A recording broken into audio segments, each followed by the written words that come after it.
As wildfires threaten southern Europe, EU operators in Brussels coordinate emergency assets and pool resources from across 37 nations to reallocate capabilities. Wildfires stabilize in Spain and France, but the heat wave keeps authorities on alert. The US and Saudi Arabia's forces struck Iran-backed militias in Iraq, killing 20 members of a former paramilitary alliance. Russia has issued an international wanted notice for Telegram founder and CEO Pavel Durov over accusations of complicity in terrorism. BMW will cut 8,000 jobs in Germany, becoming the latest major German car maker to launch a substantial cost-saving program. Wildfires continue to ravage swaths of France and Spain, leaving ground crews battling to contain the blazes as summer heat intensifies and dries out vegetation. Operating around the clock, Brussels officials pull emergency assets from across 27 EU member states and 10 partner nations to reallocate limited resources. Following France's request for assistance last week, aircraft from Slovakia, Slovenia, Portugal and Turkey deployed to the southwest, with Serbia offering additional helicopters. We have the system to detect. The EU has steadily expanded its aerial fleet and stationed 25 weather and fire specialists in Brussels to assess fire spread and identify emerging risks. The team is monitoring the situation, monitoring the risk in France, how it will develop, and is in continuous contact with the French authorities to see whether they would need additional support, whether they would need additional planes, and if that would be the case, they would to put this information in the system to all member states and participating states, try to get these additional resources. While officials confirmed all current aid requests have been met, upcoming heat waves risk triggering fresh blazes across the continent, keeping emergency teams on high alert.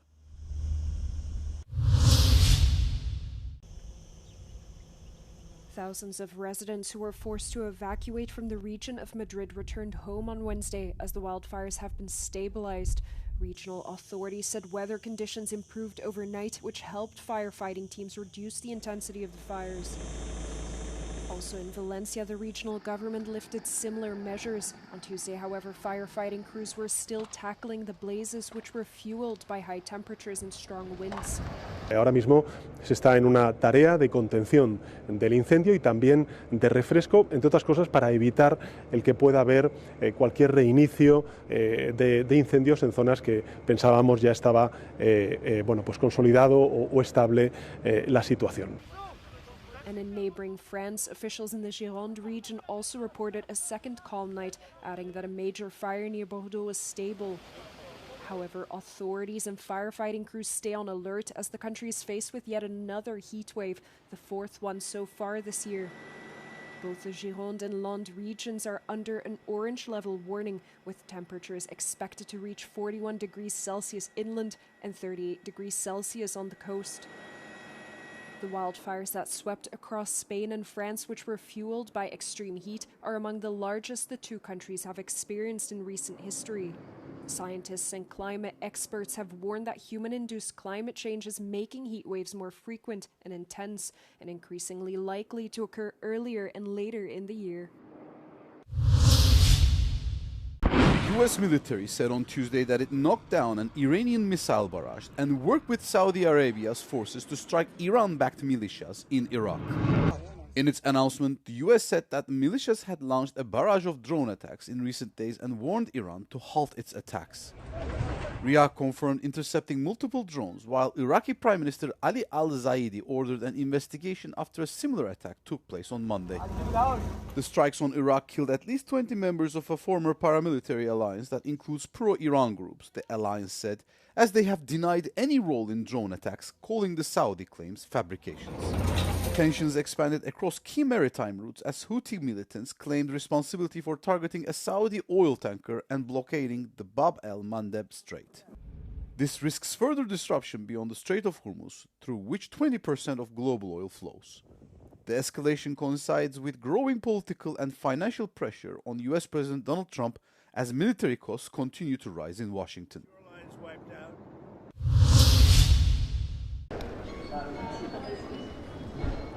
Russia has issued an international wanted notice for Telegram founder and CEO Pavel Durov over accusations of complicity in terrorism. Moscow accuses Russian-born Durov of failing to remove channels, chats and bots used by Ukrainian intelligence agencies and, quote, extremist organizations that it says contributed to attacks killing civilians. Russia's investigative committee said it was separately examining criminal cases involving the recruitment of teenagers into alleged terrorism and sabotage through a chatbot. The Kremlin frequently targets its political enemies on charges of supporting terrorism or extremism. Durov, who has lived outside Russia for years and holds French and UAE passports, described the case as politically motivated. The 41-year-old lives in France, where he has also faced legal issues over allegations over the spread of illegal content on Telegram.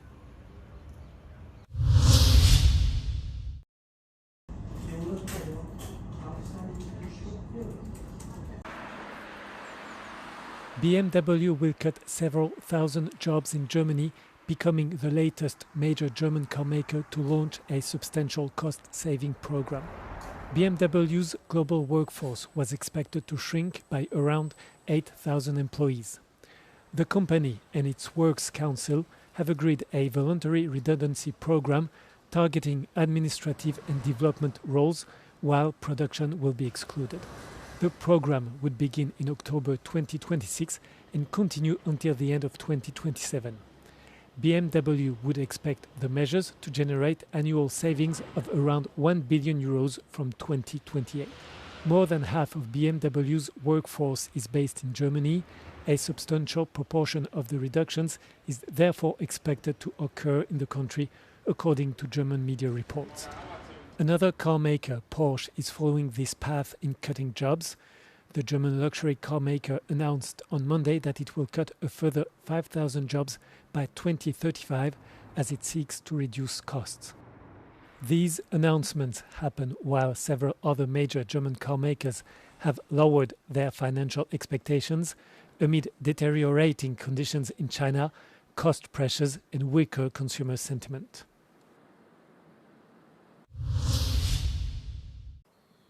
Europe's football governing body UEFA has slammed FIFA in a fiery statement released on Tuesday over its proposed plans to sell stakes in the World Cup to private investors. FIFA unveiled its plan to set up a company to run its tournaments, named the FIFA Forward Enterprise, which would raise money from what it said would be carefully selected investors to run its world-renowned tournaments. The plan will see FIFA raise up to $4.2 billion this year from various entities, including Thrive Eternal, a firm launched by Joshua Kushner, whose brother Jared is U.S. President Donald Trump's son-in-law. FIFA says its plans will eventually see it raise around $20 billion, which would be used to fund football development programs across its 211 national federation members. UEFA said the plans to privatize the event crosses many lines, stressing that football is not FIFA's to sell and the sport is not an asset to trade, especially with zero transparency as to who gains financially. This marks the second time FIFA president Gianni Infantino has attempted to push through a multi-billion-dollar deal with private backers in his increasingly controversial 11-year spell as president.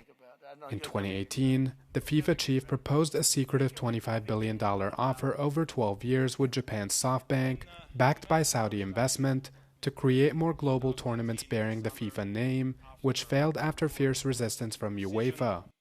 The measure is set to be voted on by all 211 football associations under FIFA in a date yet to be determined. Infantino has promised a dramatic increase in development funds to federations if the proposal is adopted, raising their share of the pie in the 2027 to 2030 commercial cycle from $8 million to $20 million, and even further in later World Cup cycles. The Beirut Museum's Tell Me South exhibition is taking many visitors in Lebanon down memory lane, evoking emotions of all kinds in a showcase that aims to preserve the memory of villages destroyed by Israel in southern Lebanon. Keys hang like wind chimes from the ceiling of the Beirut Museum, each one symbolizing what was once a home. Taking place in the Sadeko district venue in the Lebanese capital, the exhibition has generated massive attention due to its display of family photos, testimonies and personal stories of visitors that have made their way to the city. Organizers say the aim is to show South Lebanon through its people, far from an image that reduces it to devastation. One of the projects on display is, quote, Keys Without Homes, which comprises videos of 3 Southerners who kept keys to their houses even though they no longer exist.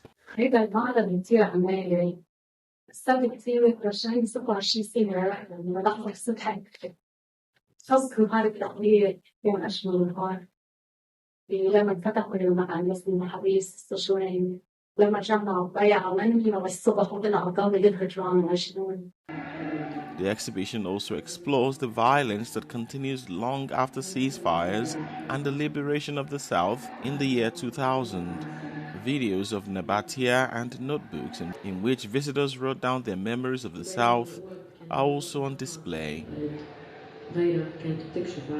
We opened Hkili Ajnoub 6 weeks ago, and until today we received more than 7,200 visitors. That is quite totally unexpected, depending on the actual situation in Lebanon. One part of the exhibition was to let the South explain their story by themselves, by their voice themselves, but also for the country to stay connected to what's happening in the South. Tell Me South exhibition will close during the summer vacation and will return in September with new pictures, memories and stories that will be added by visitors.